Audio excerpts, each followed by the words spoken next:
Honest Truth met Benito Vergotine. Smile 90.4 FM. Joining us this evening to explore why the country's municipal collapse may reflect a deeper democratic failure and what courageous citizenship could change nationally is founding director at the Bailie Leadership Consultancy, Craig Bailie. Craig, good evening. Thank you so much for joining us tonight. Good evening, Benito. Thanks for having me. It's an honor to be hosted on a show called The Honest Truth. You argue, Craig, that South Africa's municipal crisis is fundamentally a followership crisis. What does that reveal about the relationship between citizens and democracy nearly 4 decades into constitutional rule? Yes, Benito, an important question you ask. The relationship between citizens, democracy. I think the first thing that jumps to mind is a question.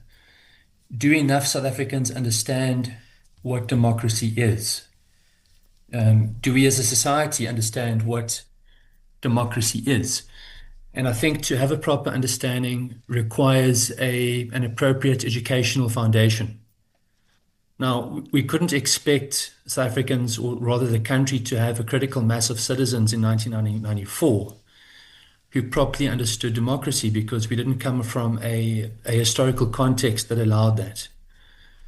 So what we needed immediately after our first democratic elections in 94 was a civic education program to be rolled out nationwide. And from my perspective, that never happened. It is happening increasingly in our present day, but I think the bigger push behind such a program is coming from civil society, perhaps not as much as it should be coming from government. Now, until we have a proper understanding of democracy, we as a society aren't going to be able to effectively navigate our political space in a way that is beneficial both for the individual and the collective. I suppose with that absence of that civic program that you spoke about may contribute to what many are feeling now, this sense of disillusionment with politics and voting. How do we rebuild a culture then, Craig, where citizens believe that their participation can still meaningfully shape local governance? So I think in any country in the world with enough citizens to make it an aspiring democracy, or anyone who desires to help develop a more democratic context, must think about culture. And again, underpinning any culture, or at least a significant facet of culture, is education. And when we talk about a democratic culture, what we need is not only a public education system that supports such a culture, but we need all the other actors in society to also come to the party, so to speak. It has to, I always say democracy is a team sport. All hands must be on deck. And so, when we think about different societal actors, one example would be the family unit.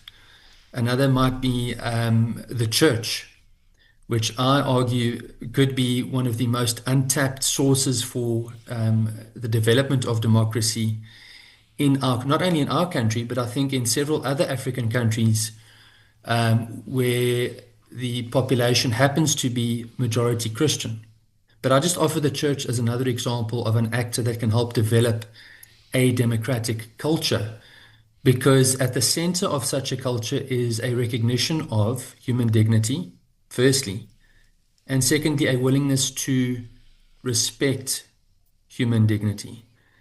And I think without that recognition and respect, no society can really hope to be a functioning or a living democracy. So yes, culture is important, education is important, and the question there is, in addition to or beyond the state, who is willing to help develop that democratic culture? And at the heart of such a culture, again, is a recognition of and respect for human dignity. Craig Bailie is founding director at the Bailie Leadership Consultancy as we're exploring why the country's municipal collapse may reflect a deeper democratic failure. You're welcome to share your thoughts and join us too on 0829 904 904. So who should drive that civic education? Government, the schools, business? You've already mentioned that there are inroads being made there largely through civil society. I suppose, as you mentioned earlier, it's a case of all hands being on deck then, Craig. Benito, yes, I think, generally one would expect government to have a hand in any civic education program. Well, perhaps I should first say, we can talk about civic education as a program nationally, but obviously, any civic education, it might be given by different actors and in different ways. So, there may be commonalities across programs, but they don't necessarily have to be uniform. What we really want, again, is a recognition of and respect for human dignity to be developed in audience members or program participants. We want a broader understanding of what democracy is, why it's beneficial for everyone concerned. And then also a better understanding of how to navigate the democratic space, beginning with election time. And that includes, being empowered to think about how to go about deciding who one should vote for, which party, which leaders.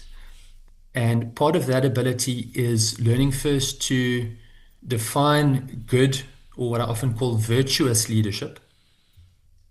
So one needs to know how to define that. Secondly, we need to know how to identify it among the leaders, the political parties that feature among the options we have to support. And then importantly, something I raised in an article I recently wrote, this notion of courageous followership. Citizens might have the knowledge necessary for the development of a democratic culture, and that's very important. But it's insufficient if those same citizens don't have the courage to support the leaders that they sincerely believe will benefit South African society as a whole. And I think to exercise that courage, one needs to, depending on one's context, one might have to face certain risks, including potentially physical harm. But I think what largely separates democracies from other forms of governance is that fear of retaliation or being targeted because of who one supports in the context of political leadership, that risk, at least in theory, should decline in democracies. And I'm just concerned, looking at the stats around voter turnout in South Africa. I mean, in 2021, we saw the lowest voter turnout in South Africa's post-94 electoral democracy. Now, municipalities the decline in municipalities is increasing, and yet we are seeing less and less voters turn out at the polls.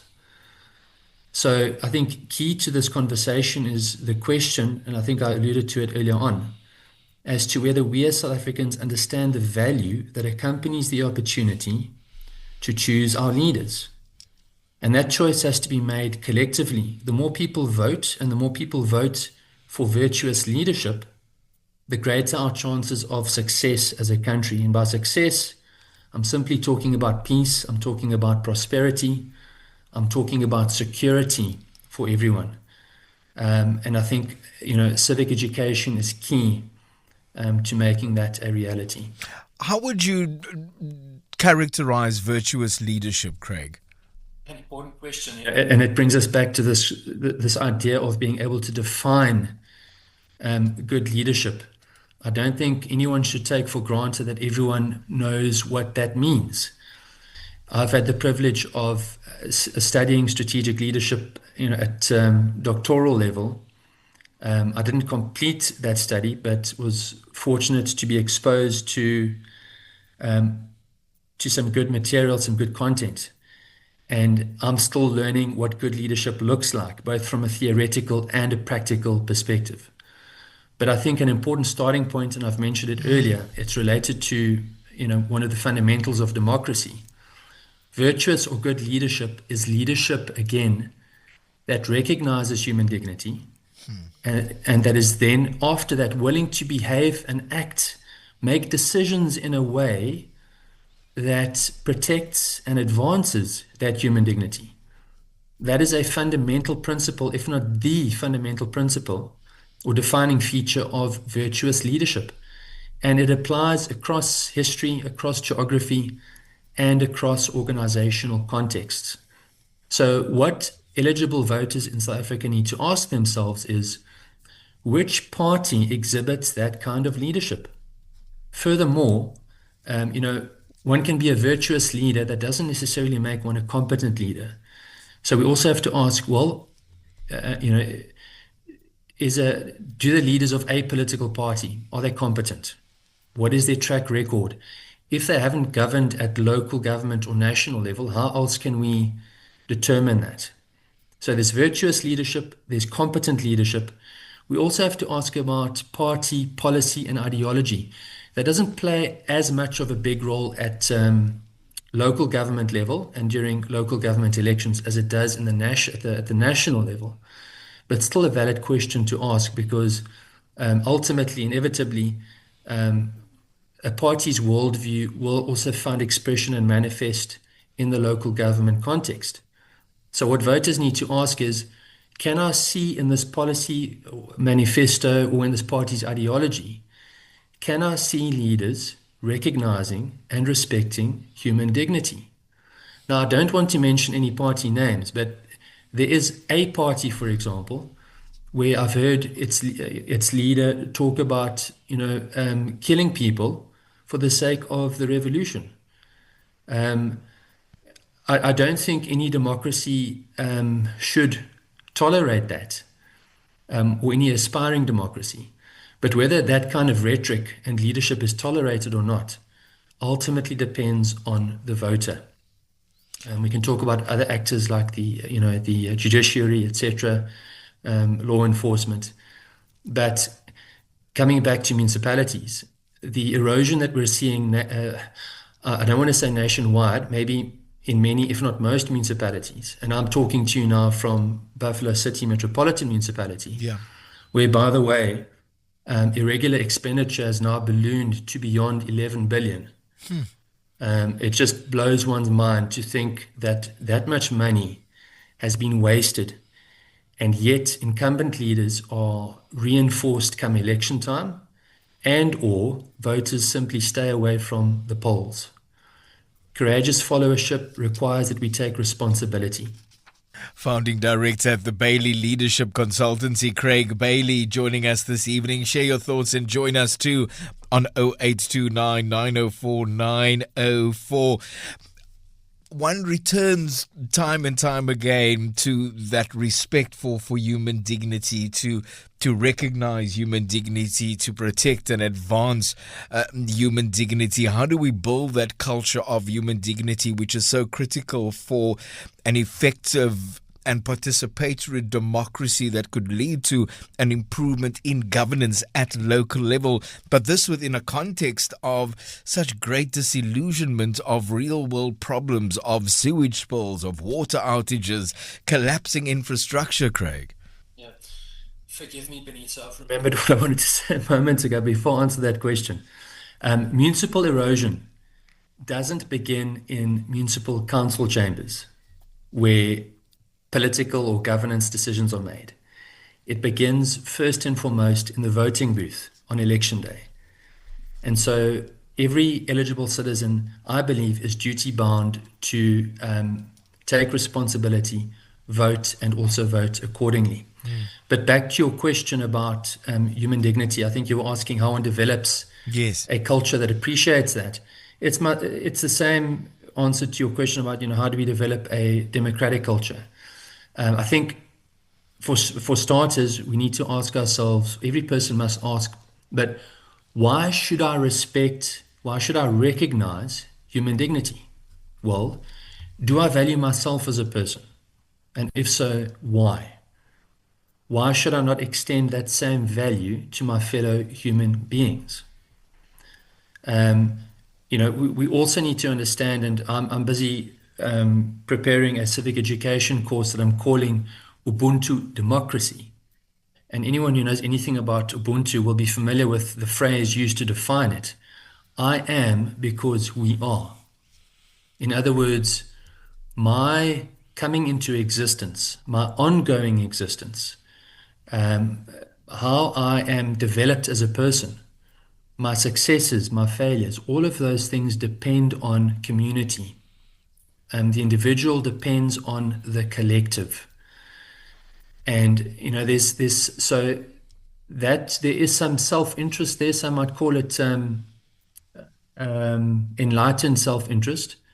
But if I understand that my well-being depends on the well-being of others, there's incentive there to respect the dignity of those around me. And I think the challenge that we as South Africans face, firstly, is that an understanding of human dignity perhaps doesn't exist. And if it does exist, there may be an unwillingness to appreciate that concept and the need to respect it as we live our day-to-day lives.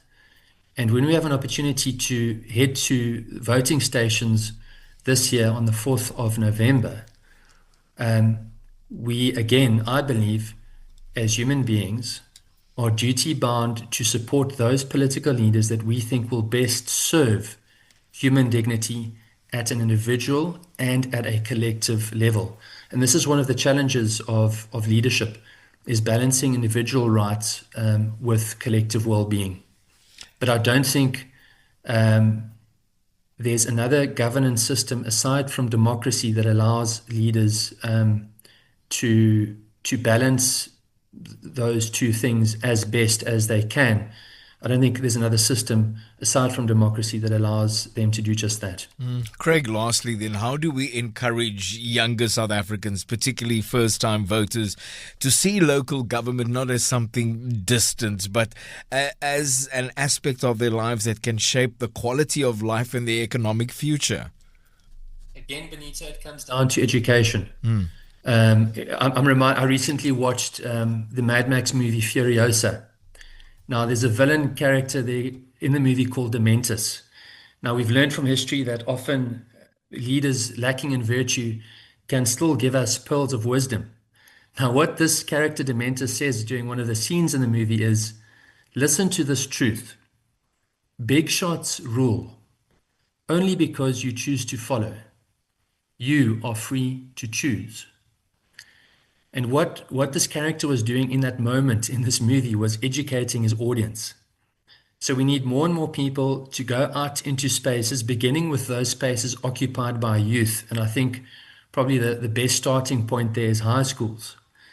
And to bring high school learners to a place where they understand the connection between governance, political leadership, and individual and community well-being.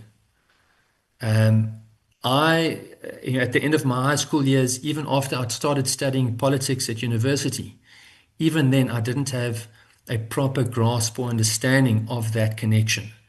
And so the first time I went to vote, I'm not going to tell you who I voted for, but it was a waste. I wasted my vote because I hadn't received the necessary education. I didn't have the knowledge or the understanding.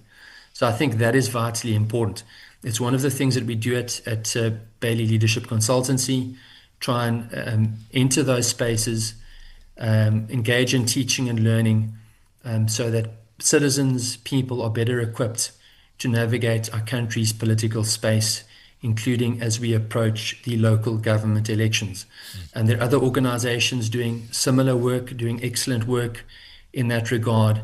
And as communities who desire better governance, we really do need to support those initiatives. Founding Director at the Bailie Leadership Consultancy, Craig Bailie. Appreciate your insights. Thank you, Craig. Thank you so much for joining us tonight. I appreciate the inquiry and the questions. Thanks for the opportunity.